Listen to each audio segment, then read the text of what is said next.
Iran's nightmare has just become reality, and it happened right after the United States deployed a third aircraft carrier to the Middle East region and raised the pressure against Iran to a level the regime hadn't seen in decades.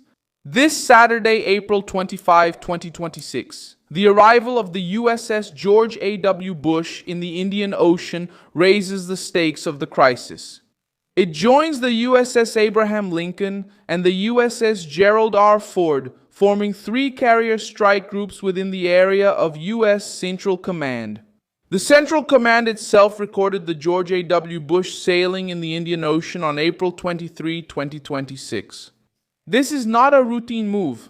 It's a direct message to Iran, to the Revolutionary Guard, and to any force linked to Tehran that still tries to use the Strait of Hormuz as a threat. I'll tell you all about this in a moment, but right now you'll want to be subscribed to the channel to stay well informed. Real-time information with the best journalistic quality ever seen. The credibility standard, Milson Alves News. Here's what happened. According to information released by the American military press, the three aircraft carriers have more than 200 aircraft, 12 support ships, and over 15,000 military personnel, including sailors and suppliers. This is the first time since 2003 that three American aircraft carriers are operating in the region at the same time. The last time the United States operated three aircraft carriers at the same time in the Middle East was in 2003 at the beginning of Operation Iraqi Freedom, the invasion of Iraq. At that time, the aircraft carriers Abraham Lincoln, Constellation, and Kitty Hawk operated in the Persian Gulf, supporting the attacks against Saddam Hussein's regime. Between March 19th and April 10, 2003 aircraft launched from these three aircraft carriers dropped more than 3 million pounds of munitions on Iraqi targets, according to White House records from that time. That's why the repetition of this scenario now carries so much weight. When Washington concentrates three aircraft carriers in the region, it's not a routine patrol. It's a warning that the crisis has reached the highest level of military pressure. A warning of rápido, Bagdá caiu em 9 de abril. Saddam Hussein's regime collapsed and the United States set the military tempo in Iraq. He stayed hidden for months and was only captured on December 13, 2003 by American forces near Tikrit. From then on, he lost power for good, was handed over to the new Iraqi judicial system, convicted of crimes against humanity, and executed on December 30, 2006.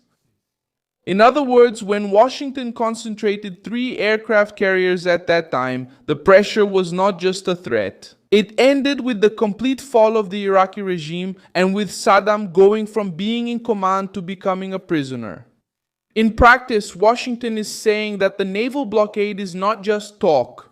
There are ships at sea, planes in the air, and forces ready to sustain pressure for an extended period. The USS George H.W. Bush arrived after a long journey from the United States, going around Africa via the Cape of Good Hope. Now, it comes into play at a time when Trump is trying to force Tehran to accept a deal and prevent the Revolutionary Guard from continuing to use ships, ports, and oil as instruments of terror. That's where the Iranian nightmare takes shape. The American fleet allows for constant pressure without major gaps. One aircraft carrier can maintain air patrols, another can reinforce surveillance. Another can add depth to the operation. This combination leaves less room for minor provocations and makes every move by the Revolutionary Guard riskier.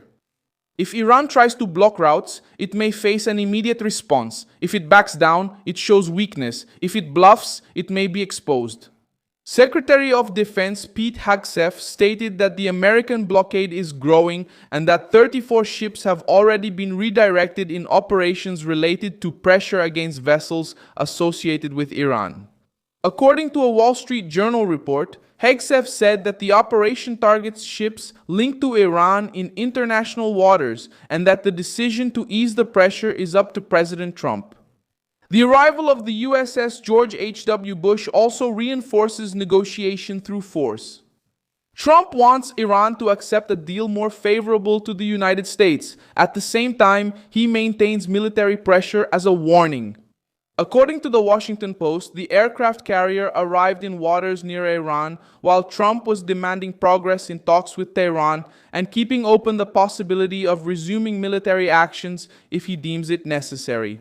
At the center of all this is the Revolutionary Guard. The Revolutionary Guard tries to show control but appears increasingly surrounded. Its naval force can still create incidents with small vessels, boardings, and threats. Small boats can be troublesome. But three carriers change the whole environment. That's the difference between provoking a crisis and sustaining a pressure campaign. The USS Abraham Lincoln brings strike capabilities, surveillance, and advanced air operations. Gerald R. Ford represents the most modern class of the U.S. Navy. The USS George H.W. Bush arrives to extend the force's presence and further restrict Iran's maneuvering space. Together, they give the United States the ability to maintain aircraft, escorts, patrols, and rapid response on a permanent rotation. This presence also sends a message to both allies and rivals. To the Gulf nations, Washington is trying to show that it will not abandon the energy routes. To Tehran, the message is that the Strait of Hormuz will not be left in the hands of the Revolutionary Guard. To the global market, the signal is that the United States wants to keep navigation under military protection, even if this leads to a longer period of tension. The most dangerous part for Iran is that the very threat of closing Hormuz could now become a trap.